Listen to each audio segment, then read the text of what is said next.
I'm Matt and Corban, and I'm here today with Bill Vandenbush. Bill is the author of If Morning Never Comes.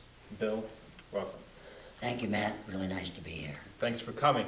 Bill, I read your book and I was really kind of fascinated and interested by your time at the Monterey Pop Festival.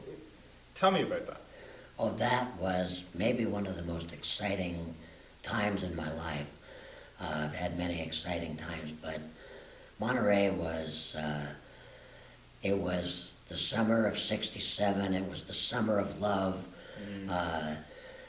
Wonderful performers. I mean, this was a level of concert that I'd never even imagined. Well, it was historic. Who was there? Janis Joplin, Jimi Wow. Hendrix, Wow. The Who, Ravi Shankar, Country Joe and the Fish, the Mamas and Papas, and the list goes on and on. Wow, wow. So 67, you just graduated from high school, and maybe, what was it, a year later, you joined the Army to go to Vietnam. Yes, it was less than a year after I graduated from high school. Wow, and then less than a year of being in Vietnam, you had a near-death experience? Yes. Tell me about that. What was that like? You had just been brutally injured, and in the book you say you kind of curled up into a fetal position and you're just like, let it happen. You figured this was the end, but it wasn't. No. What happened? In fact, when I was injured, I was blown up by a bomb first, and this is when I had the near-death experience. I just felt that I was not going to survive this injury. My face was badly injured, my head, and suddenly I was no longer on the battlefield. I was in this dark corridor, and I moved into this beautiful, bright, white light. And there was such a warmth, such a sense of love and caring and fulfillment in that white light. And as I moved around and I communicated with, in the book I talk about how I met my grandfather there. Right. And my grandfather had died about 5 years previous to that time. And Now, did you see your grandfather there, or was it just kind of an awareness of his presence? How does that work? I did see him. I mean, I knew it was him, but he was not in human form. He was just a ball of energy.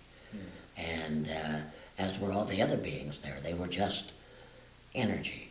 So it was more than just, say, you and your grandfather there. You were aware of others being there with you. Yes, yeah, there were other people. Not necessarily ones that I recognized, but there were other beings there.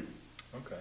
Now, then you say you communicated somehow with your grandfather, and you communicated with something bigger, maybe a God-like figure, or Yes, who else did you communicate with? I often hesitate to say it was God because just because, who knows? But I know that it was a figure who was more authoritarian than my grandfather, who was a bigger being, a bigger entity. Greater power? Greater power. And that greater power said that I had to leave there, go back where I came from, and that I had a purpose to fulfill. And here I am, 40 years later, and I've been fulfilling that purpose. And it's become, to me, I've gained an awareness of exactly what that purpose meant and what it is and how to go about performing it. And then I think we all have a purpose. We all have something that we're here to accomplish and to do. For some it's short-lived, for some it's longer-lived. Sure. But I think that we all have a reason for being here. Now, that greater spirit, you say in your book, told you really that you have a greater purpose. It's not your time yet, perhaps. And that kind of awareness in your spirit brought you through just incredible odds, almost maybe supernatural recovery from your wounds, what would you say is that greater purpose? You say you are doing that. What is it? Can you put a finger on it? For myself, I think it was kind of a threefold thing. Number one was to recover from my injuries, and I learned a lot of lessons along the way. I mean, when I first came home from Vietnam, I couldn't speak.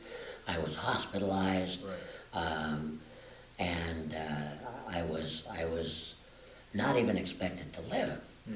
So I had to learn a whole lot of new things, a different way to live, a different lifestyle, and I was able to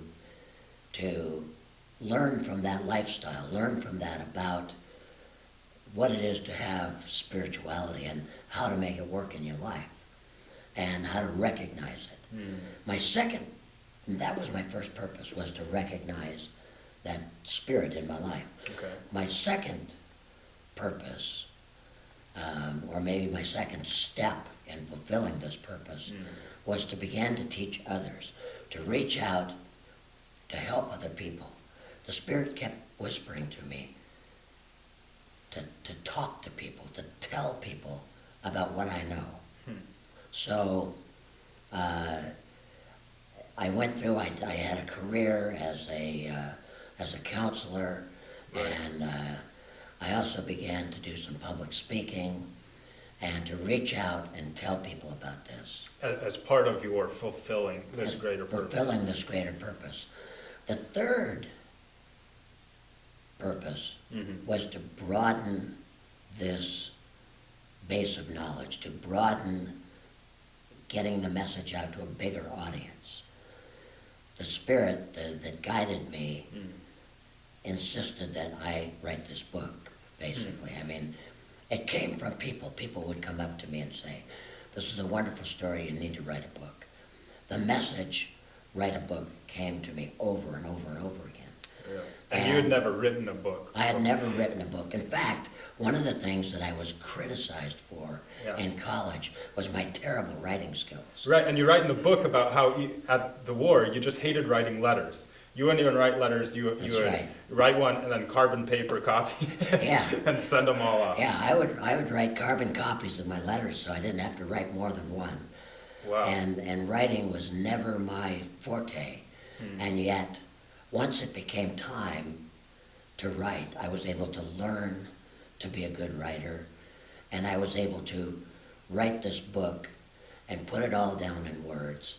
And I was amazed at how it all came out of me. And I knew that I was on the right track, that this was part of that greater purpose, was to spread the word to a larger audience, to let people know. And it's not to prove anything to people. It's not to convince them of anything. It's just to tell the story. Right. To anyone who will listen, just to tell the story. So you're not necessarily out there thumping people with your book. No. But it does sound a little bit Zoroastrian. Have you ever been asked that, or would you say, yeah, it is kind of, and maybe even Hindu or Buddhist a little? It is. I'm a very strong believer in Buddhism and that kind of Eastern philosophy.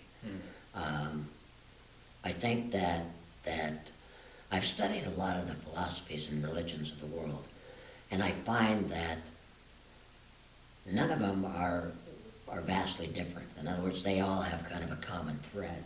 Right. And I think that we as human beings need to pay attention to that. It's that common thread that binds us all together. Okay. I think that there is a, for lack of a better term, a global consciousness that exists, but I don't know that we tap into it very often. Right.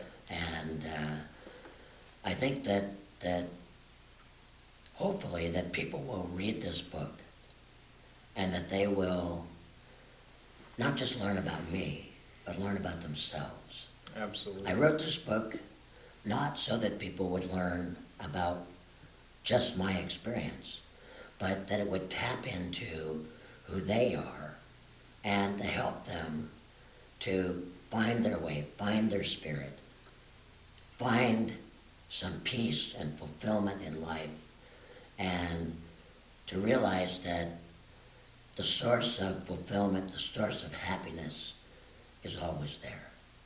It exists at all times, and we just have to reach out and tap into it. Yeah, and so how exactly do you tap into it? How do you become aware and maybe become one, would you say, with this global consciousness? Well, in some ways it's very simple. You just do it. But in other ways, just doing it is very difficult because we are bound by our human bodies and our human self, our personality, our sense of who we are. Sure. And we also have a history. You know, we've learned certain things that we've adopted as our own personal culture. And so it's a matter of overcoming some of those barriers that we've created as we've grown up. Young children have no problem grasping these concepts. Adults do. So we have to learn to let go of some of that complication that we've developed as adults, some of that disbelief that exists, and to open our minds and to understand that whatever we want, it's available to us in this world. Right. If it's emotional, if it's academic, if it's material, it's all available to us all the time. It's learning how to let go of all that stuff that blocks us from getting what we want. Kind of faith like a child kind of sense. Yes, Right. yes. Right. Innocence. An innocence. You can read about the innocence and kind of the loss of innocence in wartime and the kind of the struggle, because it wasn't always easy for No. you. It wasn't always just obvious, well, here's the spirit, or here's, No. Being your human. way of life. Being human is always a struggle. It was a struggle, it still is a struggle. It still is a struggle. If morning never comes, where can you buy this book? You can get this on Amazon.com, or you can get it on Amazon Kindle, or if you are here in Ocean Shores, you can get it at the Dusty Trunk or Going Coastal. Okay. If Morning Never Comes by Bill Vandenbush, available on Amazon.com and on Amazon Kindle, also available locally. Please take the time to read this book and decide for yourself, what does this mean? What is the greater consciousness? And two, you'll find yourself really on a soul-searching journey as you read about his experience in Vietnam and then his experience in overcoming the trauma of his battle scars. Thank you for your time. Thank you, Bill. Thank you, Matt.